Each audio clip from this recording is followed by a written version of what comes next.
Baco Motorsports Hour. I'm Mike Griffith, Bakersfield, Californian motorsports writer. Been doing this for a long time, 30-some-odd years, so long time. And I've got Scott Schweitzer from Bakersfield Speedway here. How you doing, Scott? Good, Mike. Thanks for having me in kind of early this time. Yeah, get you in early and help me out with this first segment no here. problem. Look forward to it. There was a little NASCAR racing this past weekend, but we were both at racetracks. Yeah, we were just saying that we missed a lot of that because we're busy on Saturdays. So yeah, NASCAR holds a race on Saturday, and a lot of people don't see it, which is I think why NASCAR is going away from some of the Saturday night racing. Yeah, Saturday's notorious a family night out, so people are planned doing stuff with families. So Family. And I think NASCAR is suffering a little bit, so they may want to look at that, which it helps us, all of us local motorsports events, because there's no racing going on TV where people want to stay home and watch it. Yeah, obviously Saturday night, the biggest night of the week for short track racing. Yeah. And it's tough to compete with that monster NASCAR sometimes. Yeah, I mean, there's diehard NASCAR fans, and they'll want to stay home and watch it. I mean, we've done the whole deal where we turn it on the TVs and all that, but we'd like to see it go away. Yeah. So we've been doing this a long time, covering motorsports since the early 1900s here. I wasn't around then, for the record. Not quite that long. So I've been doing it a while, and we've got a fast trip all-area team. We had one last year, had about 50 drivers in it, and we've got over 30, well, have more than that. We had championships finished up at Famoso Raceway this weekend, so there's some more champions there that'll be added to the team, but probably be around 40, 45 drivers this year on that team. Nice. So pretty good deal there. And the only race in town this weekend, well, the only race nationally was NASCAR, because IndyCar had the weekend off, as did the NHRA. So they raced at Richmond on the Saturday night. And nice little shot there. You don't see this often in NASCAR races. You see it a lot in short track races, but a four-wide tribute, and I really like that. Yeah, they must have been watching the World of Outlaws lately, because that's the World of Outlaws' big deal, and to see NASCAR go four wide, it's kind of cool. Yeah, it's pretty cool. It looks really cool on that tight Richmond track, 3/4 miles, so you get them four wide there. I'm sure that it was fan appreciation night at Richmond, and so that's how it started out there, and it finished with Denny Hamlin coming away with the win. So I think that's his and it says Truex wins there because I didn't change the slide, of course. His third win of the season, I think. Wow. Is he leading in wins in NASCAR? He's got 3. I don't know his 4. Oh, no, I think Mr. Busch is. Oh. So we have that. But before he got the win, Chris, you have a video you can show here of a little on action.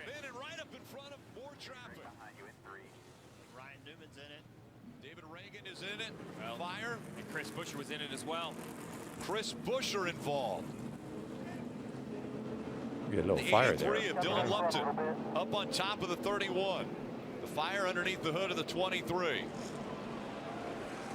And the 14 of Tony Stewart. The whole line's out of the 14. Stop right here, Lisa. The 31 and the 14.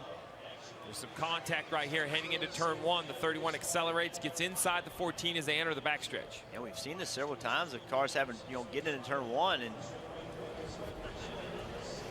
the 14 just kept coming down on the 31 on the back straightaway. Wasn't happy maybe with what went on in turn 1, and big impact by the 23, and you see right there Chris Buescher kind of bounces between them. Yeah. Luckily gets through, but that was a really big impact for the 23 of David Reagan. Well, it closes up fast on short track races. Yeah, absolutely. Now, kind of shocked, isn't Tony Stewart and Ryan Newman pretty good friends? Well, I don't think so, because not anymore. And obviously Ryan Newman is trying to get into the chase. Right. He basically needed to win. They were running for 9th or 10th back then. So a frustrating season. He didn't make the chase, and we've got a video of his comments afterwards after he was released from the infield care center, and he was none too kind on his comments about his friend Tony Stewart. It's interesting. They both came from midgets, right? Dirt track world, and both made their way up to NASCAR. Both of them have raced at Bakersfield Speedway. There's another thing. Yeah. And so here's Ryan with his comments. First of all, are you okay, and why did that happen? Oh, I'm fine. I mean, I think it was pretty obvious watching the video. I don't even have to watch the 14 cut across my nose in turn one, and I got into him after that, but he'd already chopped into me and messed up my line, and I clipped him a little bit coming off the two, but then he just cut across my nose going down the back straightaway there, and I guess he thought he was in the sprint car again. Didn't know how to control his anger, so we'll fight, keep fighting like we always do. It's unfortunate, not the end that we wanted to with the Caterpillar Chevrolet. Had to thank Granger and Wicks and Sprint and everybody else that helps put us on, but just disappointing that you got somebody old like that retired and should be retired the way he drives. It's just ridiculous. And you were racing him pretty aggressively for 9th place in the turns before that. Do you think he had any reason to be ticked off at you?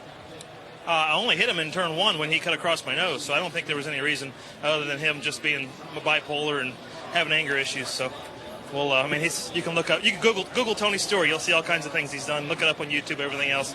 Quite the guy.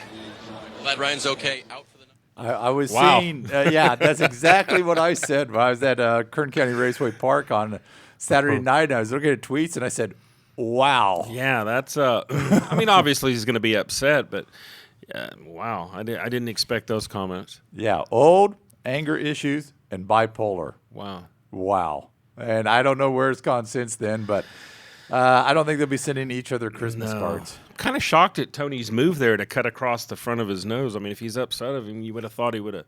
I mean, obviously that what he was doing there was going to tear up his own car. Yeah, which it did. it did. And a lot of cars behind it. So. I mean, you'd think he would have bumped him, pushed him in the wall, or did something like that. But So that was all going on behind some of the guys up front. And Kevin Harvick had a pretty solid day at Richmond after a poor qualifying effort and finished 5th. So you take that, and that's just superb point racing. right, yeah, Kevin Harvick. I mean, he's going to be tough. Gets down to this points chase and this time of the year, he's always tough. So he's smart. I know.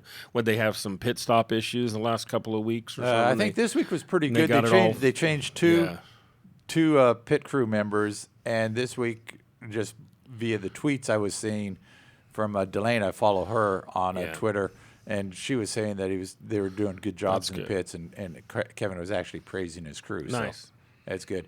Casey Mears, 21st, right about where Casey is a lot of time at Richmond. And here you have it. These are the 16 drivers who have made the race for the chase, and there we have the names, and we'll see who's around. It starts off at Chicagoland, and then New Hampshire and Dover, and then 4 of them are going to be eliminated.